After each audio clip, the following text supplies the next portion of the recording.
Did you know that China EV industry is growing 10x faster than a Tesla? Hey, I'm Diverus, a dad, everyday driver, and Chinese EV owner for over 6 years. And no, this is not a fancy tech review, just a real talk from someone who driven 3 Chinese EVs through chaos, traffic jams, flat tires, and even a diaper emergency. Okay, let's rewind to 2019. Gas prices were skyrocketing here in Guangzhou, and my old car, it had different city license plate. And in that time, to control the traffic in the city, Guangzhou Traffic Police released new rules. That if your car had different city license plate, that it could be driven just 4 days in a week. Imagine everyday checking app to check if you're allowed to drive through the city or not. Of course, we look at Tesla back then, but the price was way too expensive. Then a friend suggested to us to try the new Chinese electric cars brand Xpeng. So we went to test drive their first model, G3. And I'm not gonna lie, after testing this electric vehicle, when I come back to my old car, I felt like switching from iPhone to some old Nokia brick phone. So the next day, we come back and pre-ordered the new car. The first months was learning curve. Charging was weird. It's like switching from fast food to meal prepping. But China was building charging stations everywhere. Soon I would plug in while grocery shopping, so it wasn't so complicated to get used. But then, surprise, my wife got pregnant second time. Now, when our second baby was on the way, we felt that our G3 was not spacious enough. So we decided to switch to another brand, NIO, and we chose ES8. At that time, NIO felt like they was fixing all the issues electric cars had. The biggest one was charging. It could take around 1 hour to charge even with the fast chargers, but switching to NIO and their battery swap technology felt like a really big relief. It would take just 10-15 minutes to swap your battery and you could continue on your trip. Of course, don't forget the VIP service they was providing for everyone. The car itself was really great. I didn't have any big issues using for more than 3 years, and their service was astonishing. If I would have a flat tire, they would come to my place and fix it. I would go with my family on the trip and I would come to some place where there wouldn't be any chargers. They would send their charging van to charge my car. And if I would go to airport, I could book a driver who would bring my car back to my home. And when I would arrive back, they would send my car to the airport. But there is the truth. Chinese EVs evolve faster than you can catch up. Almost every month there is a new models with the wild tech, and I start get itchy. When my second kid get bigger, we felt that our NIO, although was spacious but with 6-seat options, which at that time felt like great choice.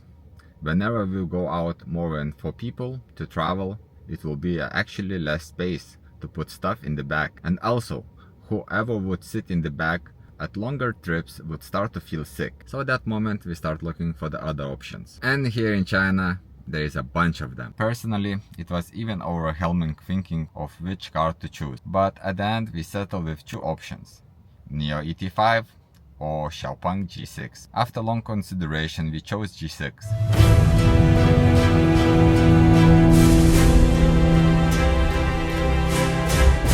Because we saw that charging become more faster than it was before, so swapping batteries become less needed.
Okay, let's talk more about the things that's actually important. So I guess the biggest concern about electric cars is the range of them, how far you could drive, how far actually you could drive. Because what they say on the paper is usually, on the paper it says the range is 580 kilometers, but in actual life driving with air conditioner on, and using GPS, listening to music, charging your phone or something, you know, it could go to 400 kilometers. So as you can see, from the last time I charged my car, I charged last time about 90%, and I already drove 342 kilometers, and I still have 88. But in real life, I guess around, I could say I could push it to 50 more kilometers, maybe even 60. So I guess the range, even after charging 90%, is really decent.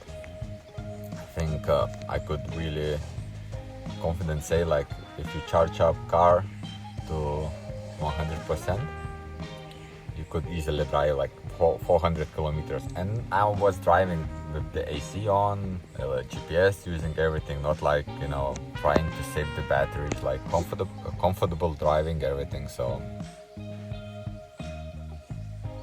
as you can see, when I started charging, it was showing the 40 minutes and 18% of the battery charge, and now is already to 80% of the battery being charged. So basically in 14 minutes it charged from 18 to 80%. When it's 90%, the battery starts to charging more slower. So basically if you charge your car to 90%, it's gonna take around 20 minutes, I guess. And after that, if you wanna go to 100, at that time the charging becomes more slower.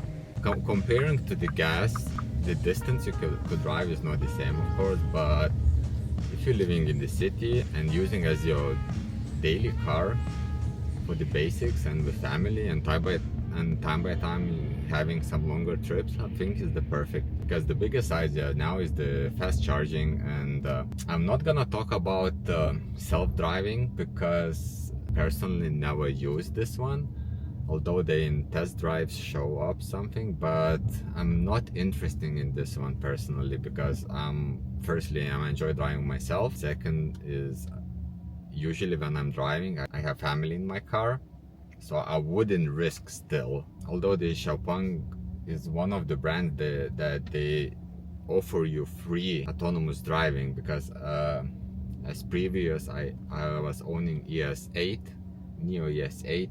If you would want to have this autonomous driving, you have a monthly fee.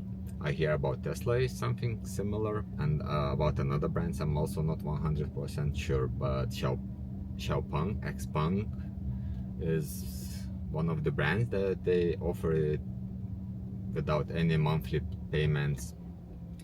And yes, I know it is getting more and more advanced, but I'm still trusting myself more than giving the steering wheel to the car, you know. Also, yeah, you should always be focused on the road, even if the car is driving for you. But I guess it's easy to get cocky and start to trust car's abilities more than you should. The drive itself is really smooth. Steering wheel is really stable, stays in the line. It's not jerky left and right. Only complaint I would have is the brake pedal, because it took me 2 weeks to get used to the sensitivity of the brakes in the car. Although you can switching in the different modes for the braking, it still was too sensitive. As most of you, I think you know, the electric cars acceleration from standing to start going is kind of immediate. It's much more different than is with the gas cars. They have a sport drive, everything, which for the everyday user, you know, for the family, the existence of this modes is basically pointless. I could easily tell in more than 6 years owning 3 different electric cars, I tried the sport mode maybe 3 or 4 times, just to, and it's just at the beginning when you own the car, to check how it feels, you know, but nothing more. It's not the mode you're gonna use for everyday drive. If you wanted to drive efficiency and have more longer range, you're gonna use this standard mode. And if you are more sensitive and you want to have the feeling of driving as a simple car, you can choose the comfort mode, which is basically has the less generating less back power to the batteries, and after you're releasing the brake pedal, it's not gonna slow down for you as the same as the simple engine car. China's EVs boom isn't slowing down. Brands like BYD, Xiaomi, Zeekr, NIO, Xpeng, they're innovating so fast. If you're thinking about an EV, give Chinese models a look. They might surprise you. Drop a comment if you want me to test drive one for you. See you next time.